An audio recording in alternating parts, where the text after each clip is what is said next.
Welcome back to Astral Doorway, everyone, in this series on awakening the chakras. So we're now going to move on to the higher three chakras, the divine, godly, or heavenly chakras, you could say. Now, don't be disappointed if you feel these episodes on the higher chakras don't cover everything. I will be making quite a few extra episodes related to these higher chakras with more practices, more insights. I truly can't fit it all into these somewhat short episodes, so be sure to be subscribed because there will be more deeper and more elaborate discourses on them after the series. So this episode will cover the throat chakra, Vishuddha, the church of Sardis, which is the colour blue and to do with the thyroid gland. From here on out, we'll start to delve into more magical and mystical understandings while still striving to keep our feet rooted in the earth, which can be a little difficult to do because when the spiritual aspirant, the practitioner or the yogi begins to advance and begins to perceive new extrasensory phenomena and starts to have these spiritual experiences, it is a direct confirmation of their progress in awakening, and great enthusiasm and freedom and happiness become very natural. And so, of course, it's very easy to get lost in all of that because we start to forget about the most important teachings, the overcoming or the destruction of the ego, and to carry on with the practices in the lower chakras that we need to always be aware of. And our heart is the intermediary between the lower chakras and the higher chakras. The heart is what connects them both, and we can't lose that connection. For example, in this episode on the throat chakra, this is where we will learn clairaudience and develop our spiritual ear, meaning the internal sense of hearing non-physical perception. And as a fundamental to clairaudience, we learn how to listen in the full sense of the meaning to listen. Generally speaking, we don't know how to listen because how can one listen if one is full of noise within? Instead of listening to someone or something, we listen to the layers of mental noise and not the actual thing we're supposed to be listening to. If we cannot listen to what is within, to the great silent intelligence within, very much related to the heart chakra as well, then we cannot listen externally either. I'm sure you can think of many people in your own life who just don't know how to really listen to others and are always thinking about what they say next instead of truly hearing the person out or completely misinterpret what they're saying. So instead of actually listening to people or things, we listen through the layers of subconscious noise. And that's a very dangerous filter because that filter can be full of any kinds of fantasies, judgments, doubts, etc. You know, most arguments go on longer than they should because of imbalance in this chakra. People misunderstand each other all the time, and most arguments don't even get resolved. So this is to do with communication as well. In reality, it's quite rare to find people who know how to listen. By hearing, listening to what is within, we become the observer. And as an observer, as a listening observer, we don't get lost in what we are observing. Then we can truly hear others. Then if we listen to others without the filters of judgment of our own ego, we can also eventually apply this listening to be able to listen and learn to hear God and to hear our inner guidance. And as a fundamental to listening, we have to learn to precisely and effectively communicate what we think, what we feel, what we want, and what we need, not just to others, but to the relationship with ourselves. This is why being a good leader is important, but not leading others, as in having a leader within ourselves that can talk some sense into our own legion of psychology. It is to become our own king within, or our own queen within.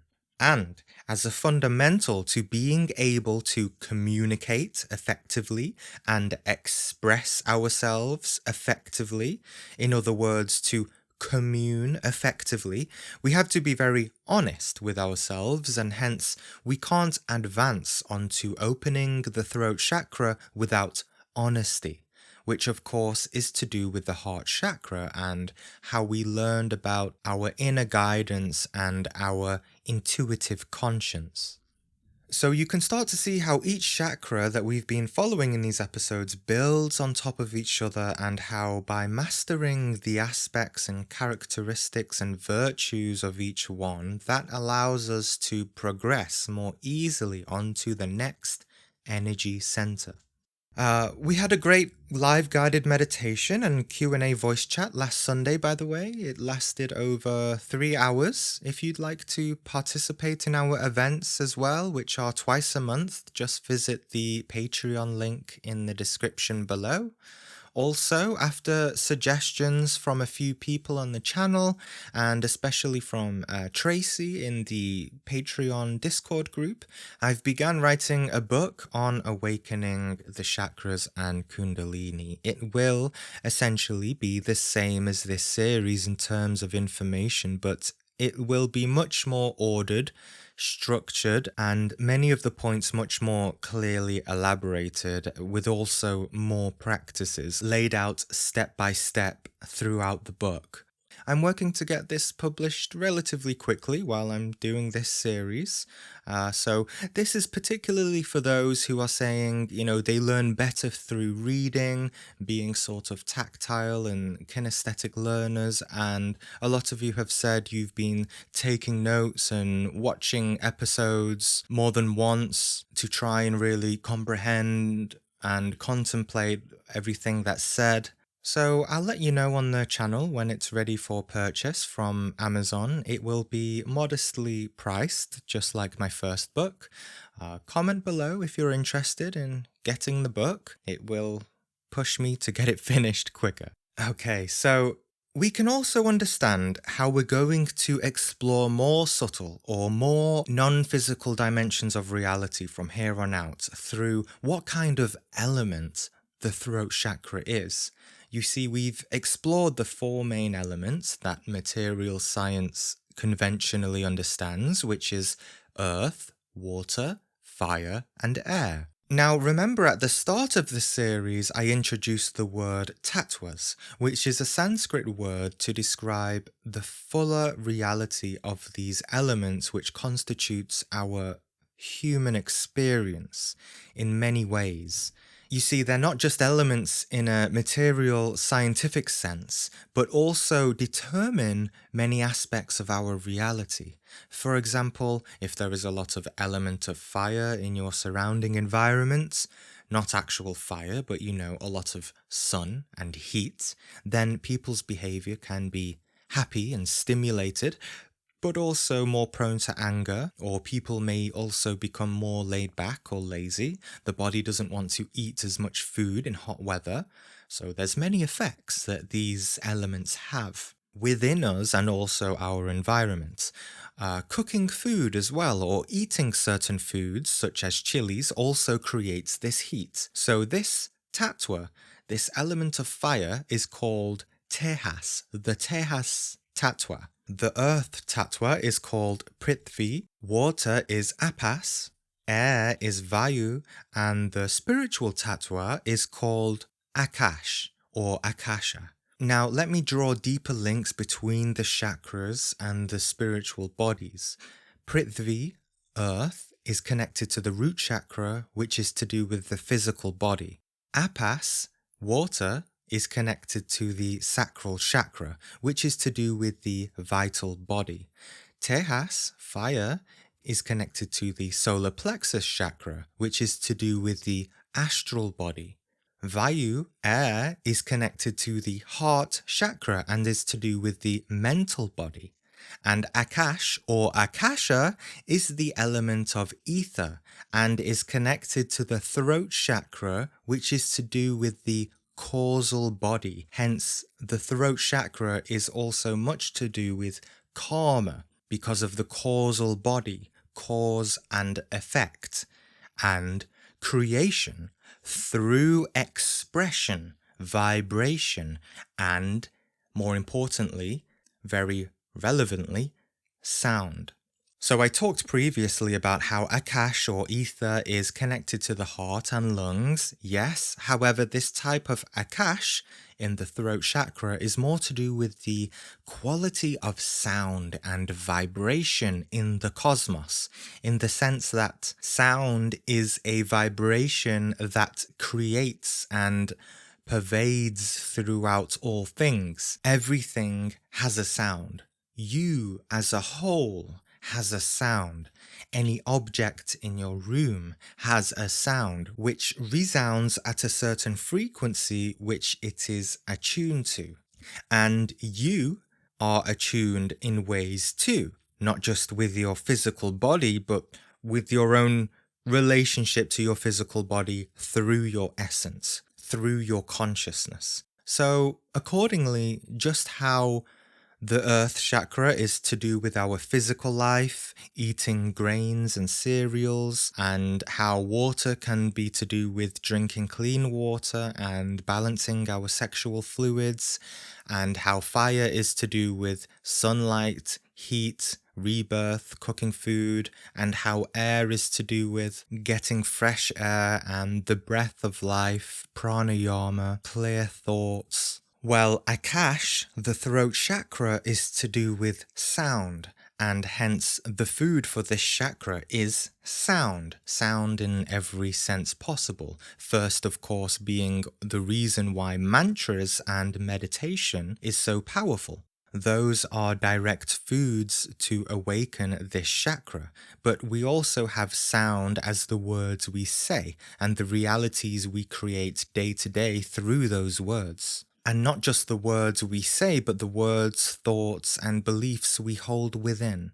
They all have sounds and frequencies too. If you've ever been observant in meditation, you can hear yourself speaking or reacting inside yourself. So, if you've been working with yourself on certain egos, if you've stopped acting out those egos externally, then great, you've learned self-restraint. But if you're still reacting internally, then you still have greater levels of purification to work on. This is why Jesus said, "Whoever looketh on a woman to lust after her hath committed adultery with her already in his heart." Now, these tattvas live through our physical environment in the etheric plane. We can actually see them directly. I'm going to teach you a simple clairvoyance exercise on how to do that in the next episode on the third eye.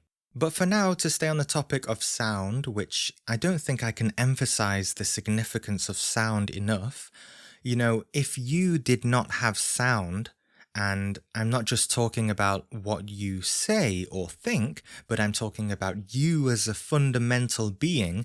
If you did not have sound, you would not be. You would not exist. Before anything material comes into being, it first emerges as primordial sound, which you could say is the essence of whatever form is perceived. So the very first step of any kind of manifestation is the sound of a thought or the sound of an idea birthing into your consciousness from the great unknown.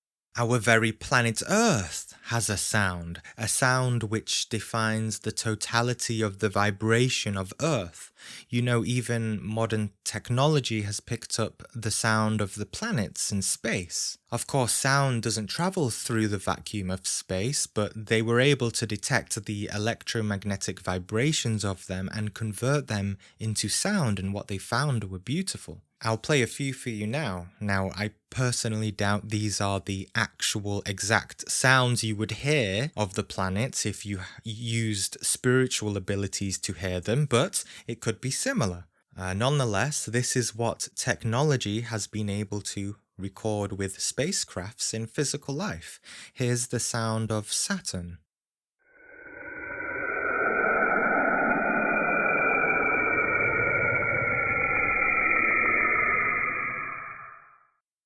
Here's the sound of Jupiter.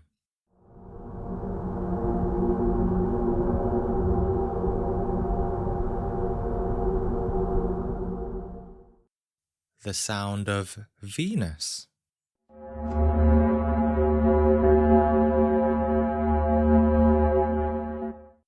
The sound of Pluto.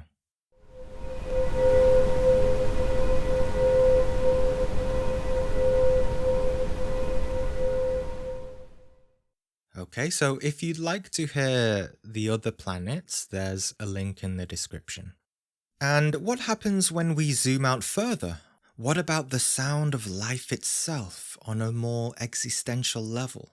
As a practice for contemplating this, I want you to try something very interesting. It is known throughout many systems of teaching, including Gnosticism, that during twilight, so dawn or dusk, that is, during sunset or sunrise, there is an influx of Akash in our immediate environment during this time, especially during sunrise, which is, usually anywhere between 4 a.m. and 6 a.m., depending on where you are and the time of the year. And so sunrise and sunset are known to be the best times to practice deep meditation, because you can get in touch with your reality on a more akashic level, on a more vibrational, primordial level.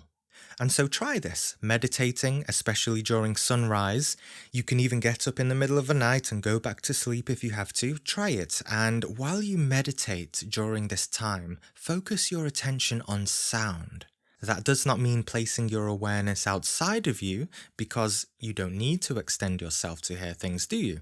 You don't technically hear things outside of you. You hear sounds at the small openings of your ears, so accordingly maintain your focus on these openings of your ears and be aware of all the noise that is accumulated there, and immediately become aware of whatever background noise or white noise or static ambient noise you can hear. And as you do, during this time, especially in the early morning, you may be able to detect a certain vibration, a low hum, almost like a bumblebee. This is the primordial vibrational sound of life. When we begin to connect with sound in this way, through listening to the sounds in our immediate environment, through listening to ourselves and others, through listening to silence, which is very important first, and practicing mantras, we begin to connect with our experience on a much more profound level. Our intuitive capacities become more powerful. It becomes this next stage of psychic awareness. Clair, right? We have clairvoyance, clairaudience, and clairsentience. Clairsentience, in reality, it happens when we master our emotions, and then we can feel the emotions of others, and it connects to what I discussed in the sacral chakra episode about in the astral and astral body, we're able to sort of download information through our emotions. This is clairsentience, and this can be felt in the physical too. So with clairaudience starting to develop, It only takes one little sound, whether it's the sound of a voice within you or a pitch in the tone of a voice of another, to understand immediately how you or another is feeling and the information stored within vibration and frequency. And of course, with time, we can also hear the thoughts of others, but there's a lot of implications there and sort of rules that we'll see as we continue. So this is an intelligence that's adopted and can be refined as we progress with the law of karma, as in overcoming our egos, not being a hateful person, not being a judgmental person. And as we progress in our levels of advancement, then we start to attain these new capacities, internal capacities for reality. You may also notice as you advance, as you do your spiritual practices, that you may hear certain tones and high-pitched frequencies sometimes. These are not tinnitus. Sure, in some cases they could be, but for most advanced spiritual practitioners, and especially during the twilight, it's usually a sign we're on the right path, that we're being guided, that blockages are being released. It's shifting of energy within. To touch on twilight again, it's very symbolic because our biology is designed symbiotically with nature and our solar system. There's a reason for our length of time, for our spiritual day and spiritual night, and the duality that we're trapped in. And to experience that short time where it is neither day or night has massive effects in terms of these active tattvas in nature and on our human biology and chemistry. So it starts to be very common to start to hear those high-pitched tones as you meditate, especially during those times. And the music I've been putting at the start of each episode, I've not just been including them because I have a personal liking for them. They're there to inspire your consciousness to adopt a more meditative way of being that is more fertile for you to comprehend the ideas that we're discussing in this series. Mozart, Beethoven, Chopin, and many others were spiritual masters of sound and music. You can't approach listening to their music like normal pop music or something. Listen to them intimately. They can connect you to celestial dimensions of understanding. Look into the lives of these great composers. They were deeply spiritual. And this is why it's a lot more rare to find great composers these days. Mozart, Beethoven, Tchaikovsky were Freemasons. Beethoven worshipped Mother Nature a lot, in other words, the Divine Mother. And he said himself, music is a higher revelation than all of wisdom and philosophy. Eric Satie was involved in Gnostic groups too. Many people think that these were simply musicians and were natural geniuses, but the reality is their music is a result of awakening their consciousness, especially to high degrees in clairaudience. An example would be Mozart's Magic Flute, as mentioned in the previous episode, which portrays the initiations of the Masonic Lodge, and also Puccini's Turandots reflect the mysteries of death and the Divine Mother. Beethoven's 9 symphonies each reflect the 9 spheres or the 9 dimensions on the Tree of Life, and the soul's ascension going through that. And to be even more specific, the song I included at the beginning of this episode is Beethoven's Symphony 7 Movement 2, which is said to help with healing. So I've included a link to this 8-minute song, and I highly recommend for you to meditate to it, to relax. You can even lay down, put some good headphones on, close your eyes and meditate, and listen to every sound as an orchestra and vibration washing your soul, and see how you feel. Lose yourself in a detached way in the music. So these composers' throat chakras were wide open and clear, and they heard the music through their spiritual ears and simply manifested it into the physical. The most spiritual type of music is not binaural beats and ambient sounds, but the great mathematical symphonies of these masters. And on the topic of music, we have the 7 solfege notes commonly used to teach the 7 notes on the major scale, which are do, re, mi, fa, sol, la, ti.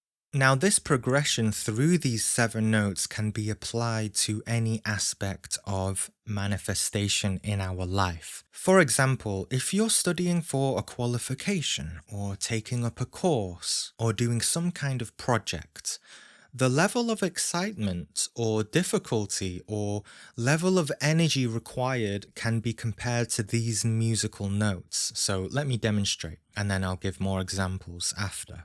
It goes like this. Do, re, mi, fa, sol, la, ti. So, do, this is where we think of an idea, we think of something, we see the potential.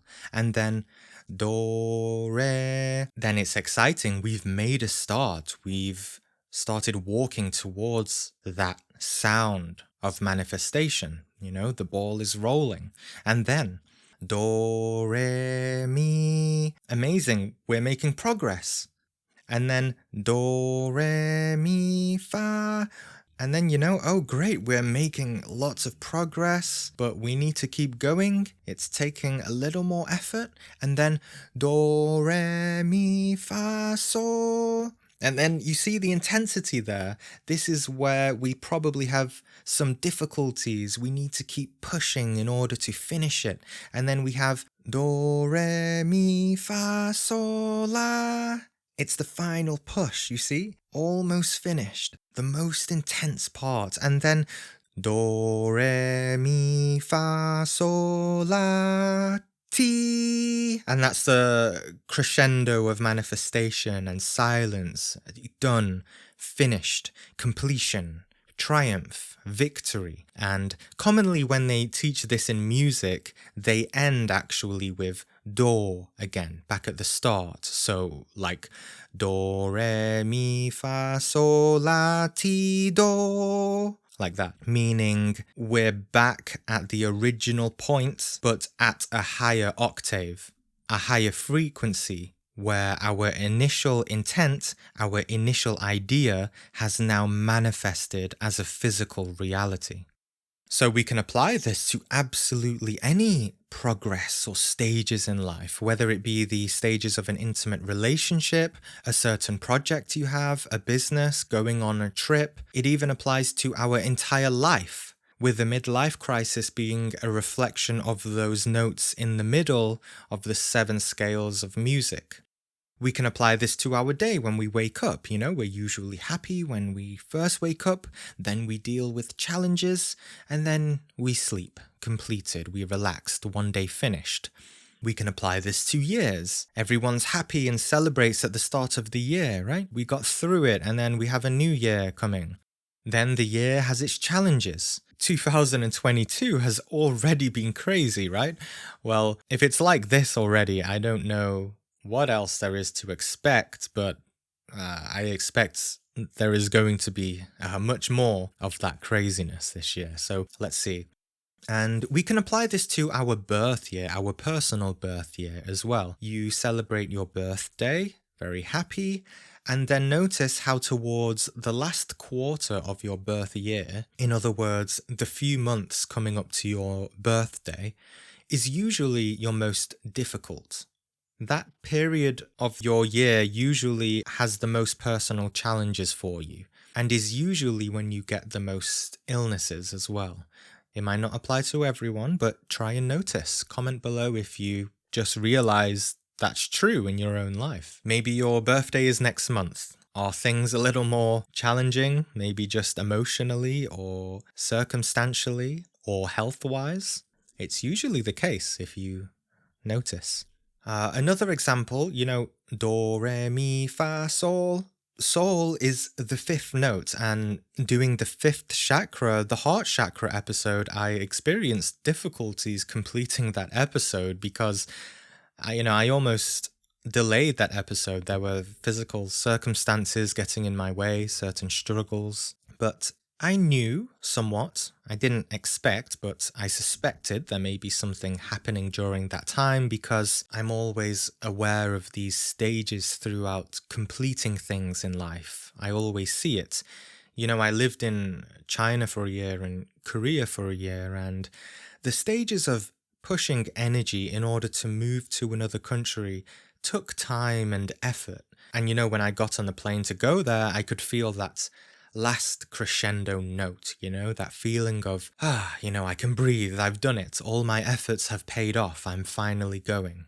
Similarly, I suspect the end of this series is going to be big and exciting, not because I'm just saying so, but because I'm staying committed to creating them and seeing the way they've turned out. Well, it's natural that I suspect I'll find myself having to put more energy than usual, as they'll be the crescendo of this series.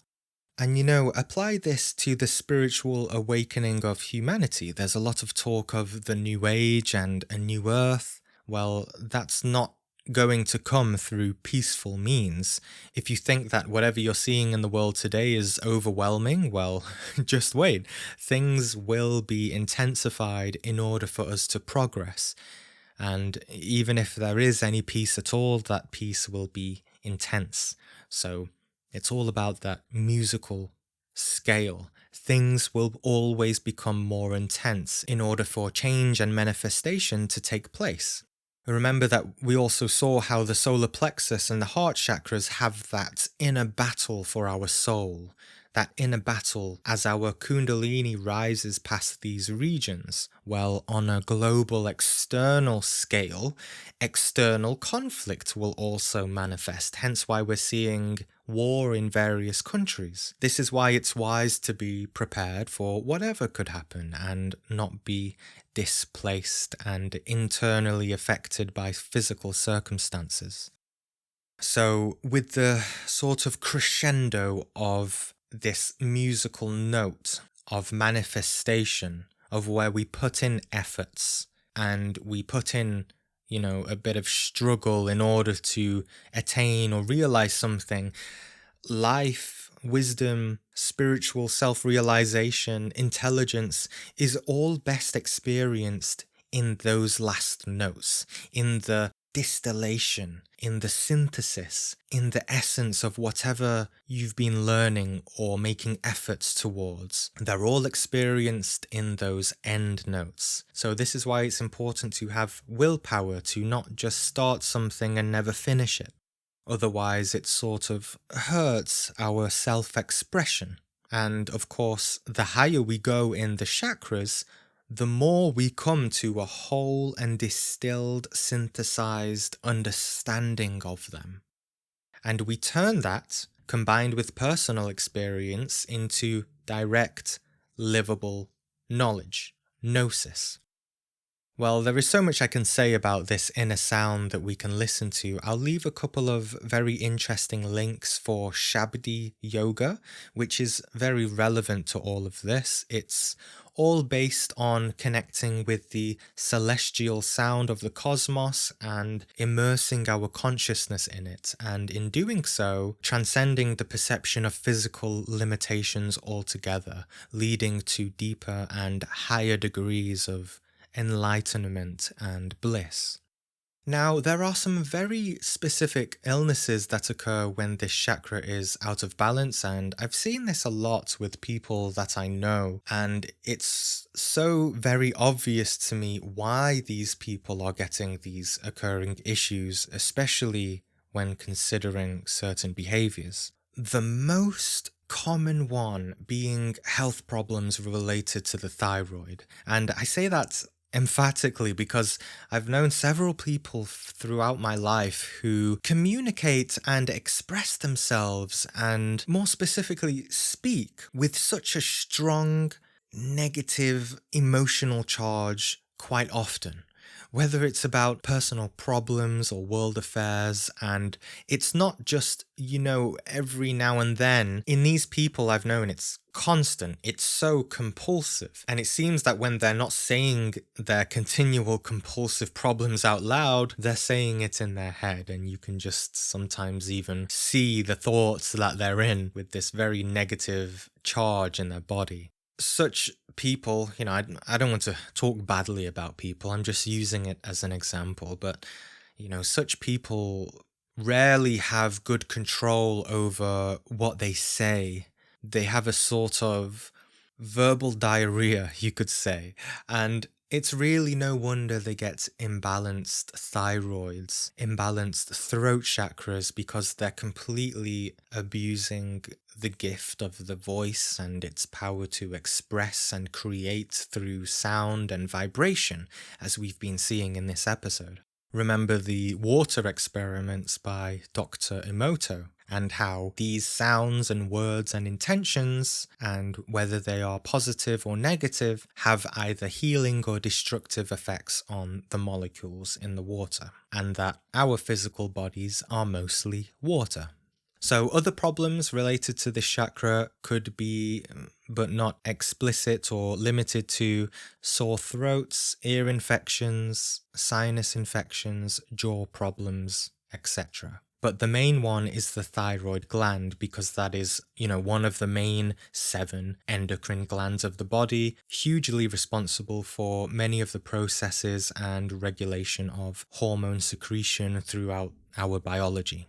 Interestingly, you may also be able to spot someone's throat chakra imbalance by the way they walk in public. That might sound a little strange, but if a person walks around with their head sort of down and hunched and their shoulders are tight, and they seem to want to hide their throat into their chest to have a little comfort in their heart, right? And you can just tell they don't really want to look anywhere or make eye contact with the environment around them. This is usually quite a big sign that this person has problems with self-expression and expressing themselves freely, which is intimately tied to the throat chakra. Awakening this throat chakra is where we begin to enjoy the fruits of our labor. This is where we begin to enjoy ourselves as free souls in this experience, personal and spiritual freedom.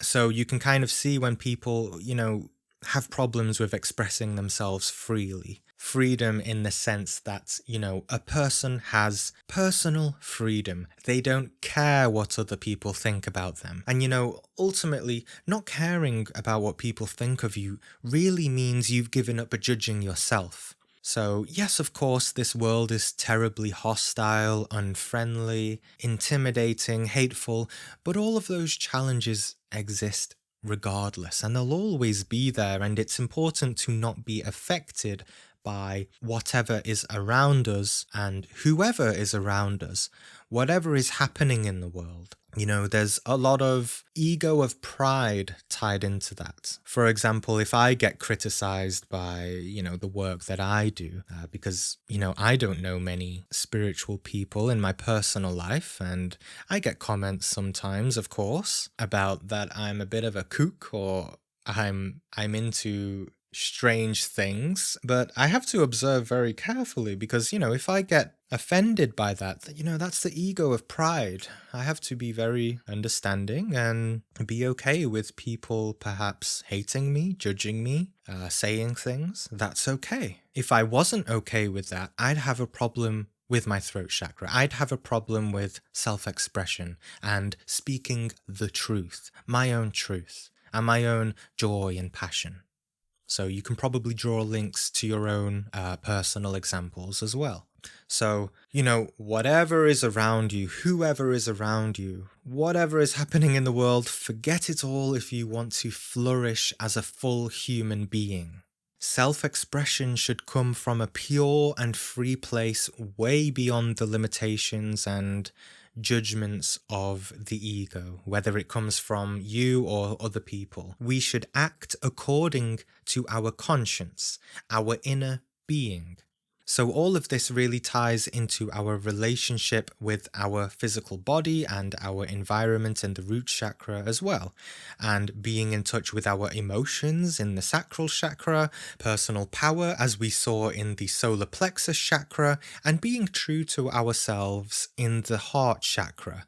And so if you do all of those fully, you allow more space. Space being Akash, the element of the throat chakra. This all creates space for the soul to freely express itself and really start living. You allow space for kundalini to enter the throat. And when you let the soul express itself through you, conscious action can manifest better into your life. You can find yourself not thinking about doing things, but just doing them instantly, spontaneously, because it's simply aligned with your joy, with your truest self. There's no conflict, no judgment, no lies, no hidden motives. Life becomes simple and joyous. You know, to give you a personal account of my own life, I had huge blocks in my throat chakra, which may be surprising because if you've been following this channel, you've probably listened to hours of me passionately chatting into your ear. But really, I had deep emotional and anxious blocks in my nervous system when it came to expressing a truer version of myself and just generally. For example, when I was studying for my BA in philosophy in university, I was a bit of a minority in the sense that I didn't like a lot of the material we were studying, and I bluntly thought that there was a lot of stupidity in a lot of Western philosophical thought. But when it came to me trying to express my thoughts with my background in Eastern philosophy, I would either not be able to formulate my thoughts properly, or my voice would shake due to my heart pounding, or I would just outright embarrassingly freeze mid-sentence because of a crippling anxiety to do with public speaking and just expressing myself to others. The energy center in my throat was completely atrophied and out of balance. And of course, let me reiterate that an imbalance in a specific chakra doesn't just mean that chakra is only imbalanced.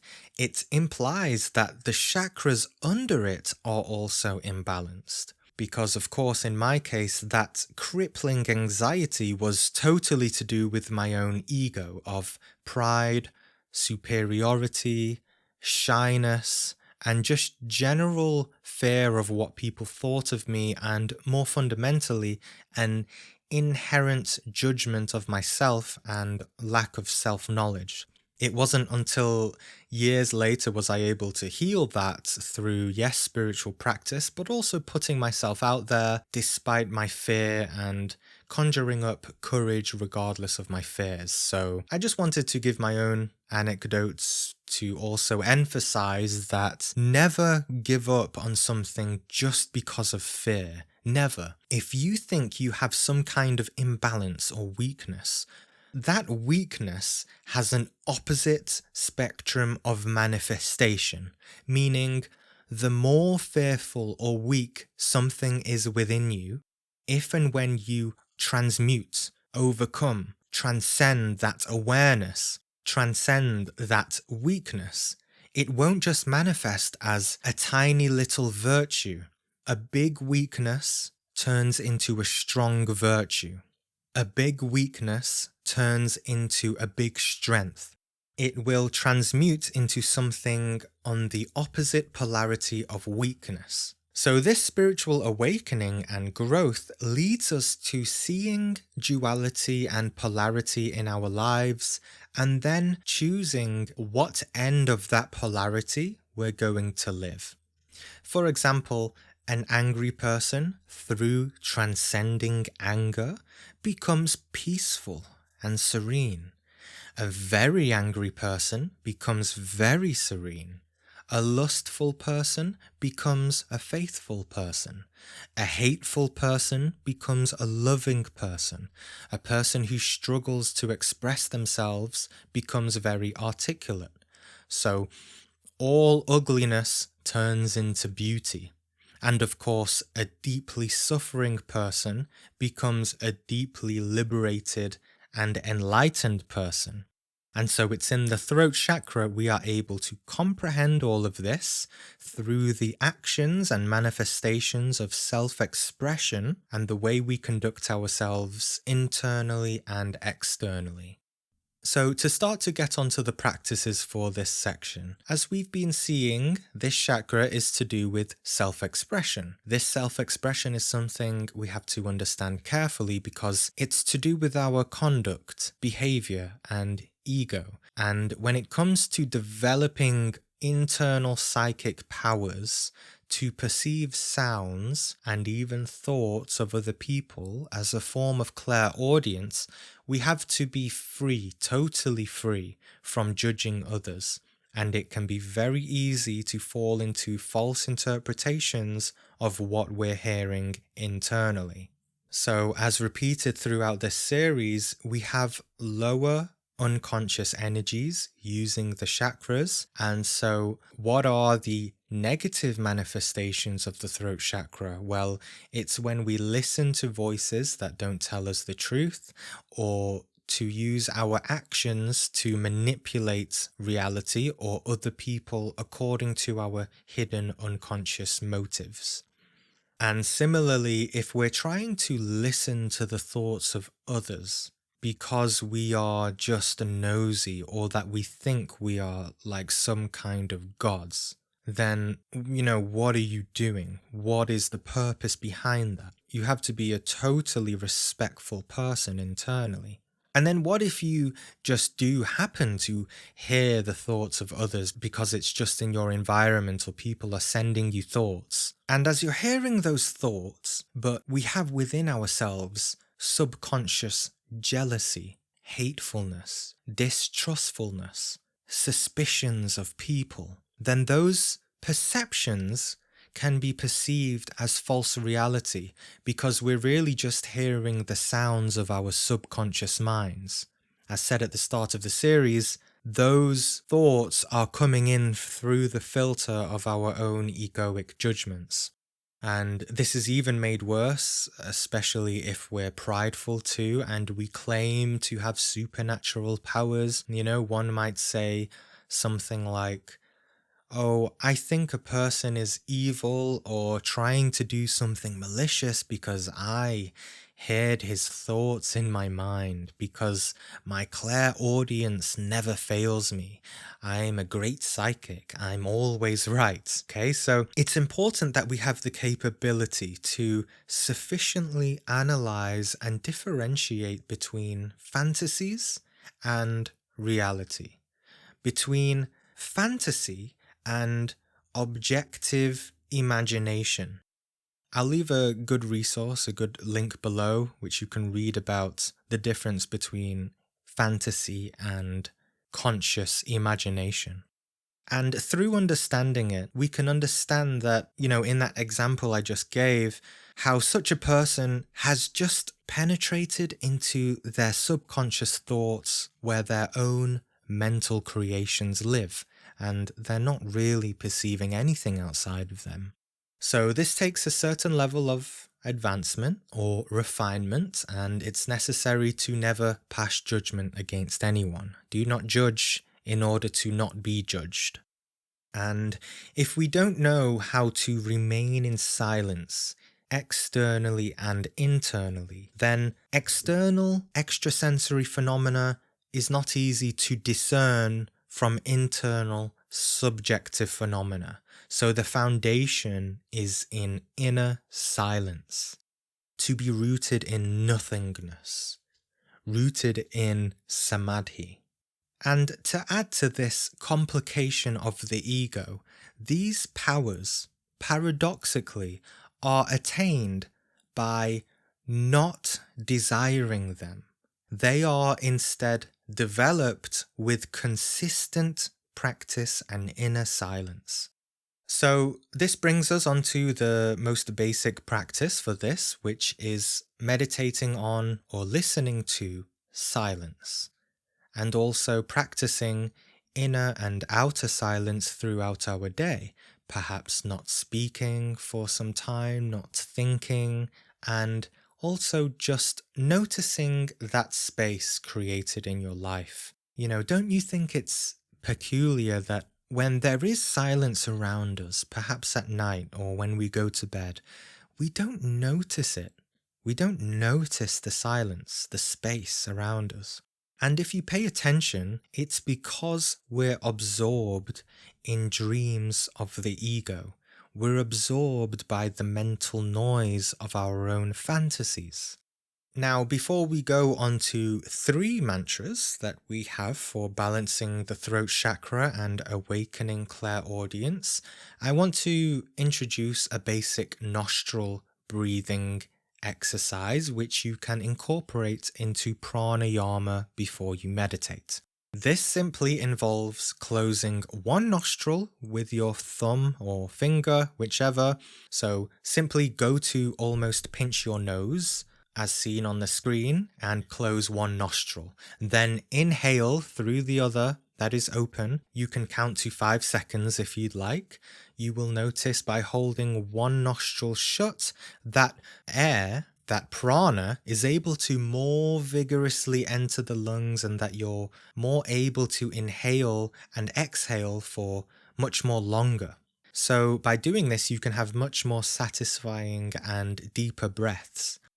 And if you can also do pranayama through a well-ventilated place or do it while your window is open, that's also great to bring some fresh air in. So hold one nostril shut, inhale for 5 seconds, and when your breath is full, close both nostrils and retain for 5 seconds. Then open the other nostril and exhale. Once you've exhaled, keep that nostril open and inhale through the same nostril again. And once your breath is full, retain and repeat, alternating between the 2 nostrils as you continue to breathe. If you're still confused about that, I've left a video in the link below demonstrating it. There will be a lot of resources in this episode. Now, to deepen pranayama, you can also extend the time you inhale, retain, and exhale. Or you can also just extend the retaining part. So where you hold your breath, you can hold it for up to 30 seconds. That would be quite good. So inhale, retain 30 seconds, exhale. It doesn't need to be exactly 30 seconds and you don't need to count it. Just do it longer to have deeper effects from pranayama. So the main mantra, the main vowel for awakening this chakra is the letter E, but it's not pronounced E, it's pronounced E, like so.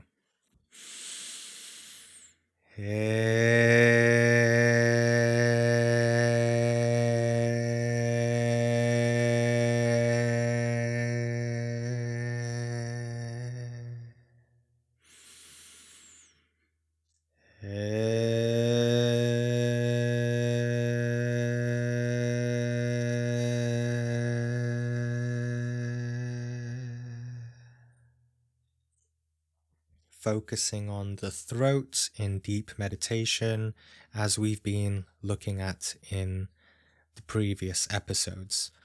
Now, there are 2 extra mantras for this chakra and also specifically for awakening clairaudience. The first one is Jeuse Vause, so like so.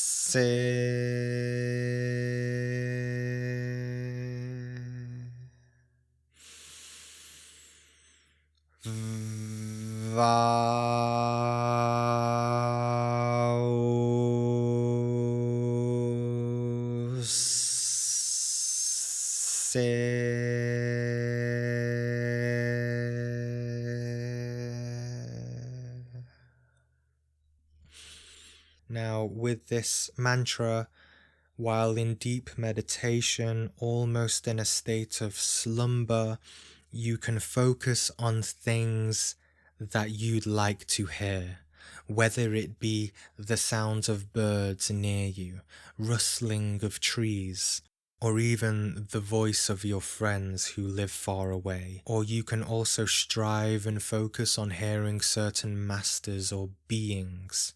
But you should be in a very deep state of meditation and inner silence, while going into an almost sleepy and slumber state, almost like a trance-like state, similar to astral projection. So this mantra can be used while lying down, and you may have a spiritual experience of some sort through the medium of connecting with whatever sound you'd like to hear, or just simply focusing on your capability to hear through your physical ears. And you may be able to hear or connect with a certain divinity, such as the Divine Mother, because you want to ask for help and guidance. And you may, in the depths of your profound state of meditation, hear her voice, hear some guidance. And through more advancements, you can pose a question with your mind, and you may hear answers coming back. Now, I know this is advanced, but, even the modern psychologist Carl Jung did a lot of sort of active clairaudience while he was awake. And he used his conscious, objective imagination in order to talk with certain divinities or to talk with his inner world in order to get guidance and information. Now, another mantra with the same purpose. Choose whatever you prefer or experiment. It is the following. Om Chiva Tun E.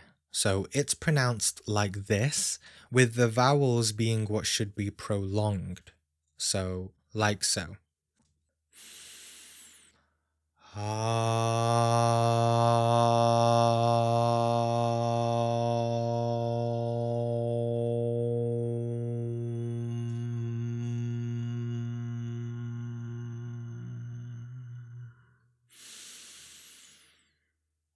Chiva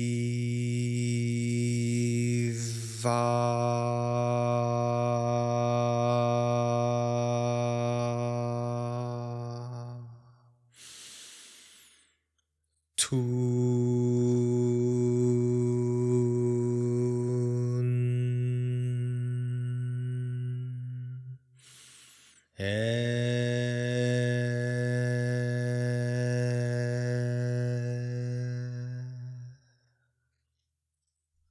Now, don't stress too much about where you should take breaths between mantras.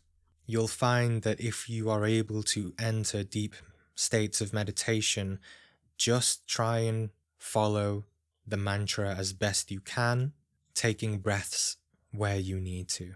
You can also split it more if you like. So the Jause, Vause mantra, you can do Je, take a breath. U, take a breath. S, take a breath. E, take a breath. Okay, it's totally up to you. But the vowels are the ones that are important to prolong.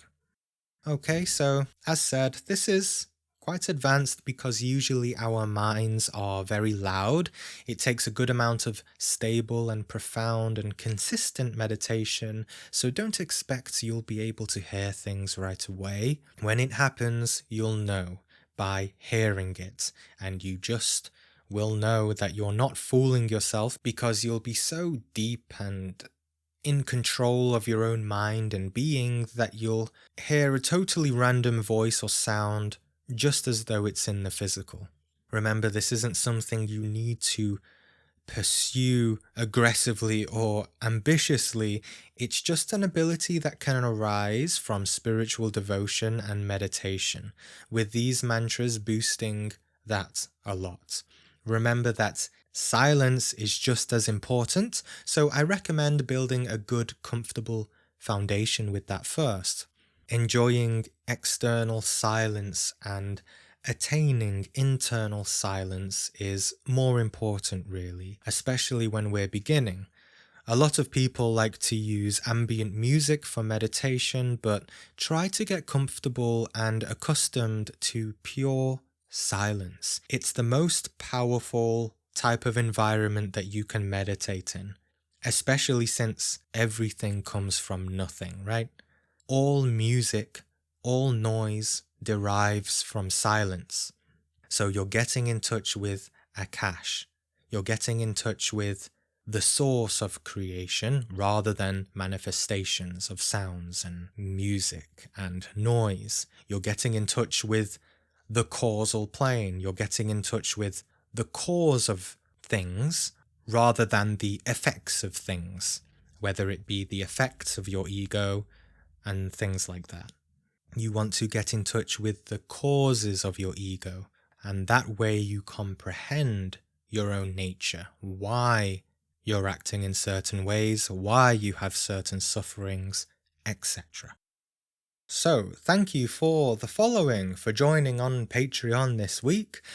Mark, Ronnie, Alfredo, Tracy, Gus, Imtalek, Aditya, Playnai, Nico, Attila, Tom, Jenna, Syke, Gustavo, KB, Genevieve, Omer, Saran, Crown, Carl, Arjen, Mark, Ali, Haru, Marva, Peggy, Mandy, Jane, Stacy, Michael, Trayvons, Alexandria, Alicia, Amir, and Daniel.